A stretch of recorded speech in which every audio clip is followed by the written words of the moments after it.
Nauwi sa patayan ng alita na magka-live-in sa Las Piñas City. Patay ang babae at dalawa niyang pamangkin matapos paghahampasin ng 2x2. Tinutukan niya ni Maki Pulido. 5:55 a.m. noong Huwebes, May 16, na-record ang sigawan mula sa likod ng pintuang ito sa isang bahay sa Barangay Pulang Lupa 2, Las Piñas City. Matapos sa mga tunog ng paghahampas, tumigil ang sigawan at naiwan na lang ang kahol ng aso at nasundan ng iyak ng isang bata. Suspetsa ng Las Piñas Police. Sa mga sandaling ito, pinatay ng suspect ang kanyang live-in partner at dalawang pamangkin ng kanyang partner na edad 19 at 11 years old. Wala pa magagawa. Nangyari po kasi. Sa isang ambush interview, inamin ng suspect ang pagpatay. Nang nag-away sila ng kanyang live-in partner, sinubukan daw tumulong ng dalawang pamangkin nito. Sabi ng suspect, nagdilim ang kanyang paningin at nang makahawak ng 2x2, pinaghampas ang mga ito. Bigla sumugod sa kwarto namin. Sinipa yung pintuan namin, nakalak yun. Hawakan ko yung kahoy.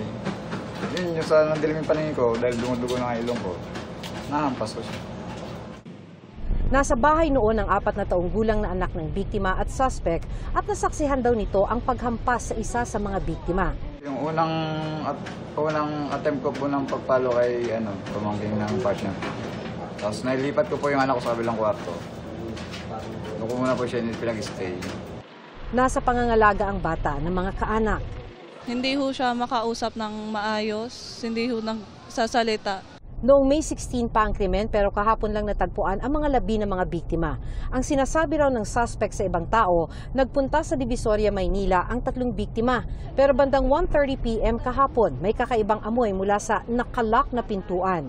Tumawag ang mga kaanak ng mga biktima sa pulis at nang pwersahang buksan ang pinto, tumambad ang mga bangkay. Sa mga CCTV footage, nakita natin siyang pumasok sa kanilang bahay, lumabas ng alas 8 ng May 16.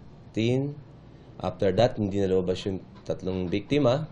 Ilang oras matapos matagpuan ng mga bangkay, na aresto ang suspect sa Las Piñas City. Na-inquest na siya sa kasong 3 counts of murder. Para sa GMA Integrated News, Maki Pulido, nakatutok, 24 oras. Mga kapuso, patuloy na tumutok sa mga balita. Mag-subscribe sa GMA Integrated News sa YouTube. Sa mga kapuso abroad, samahan niyo kami sa GMA Pinoy TV at www.gmanews.tv.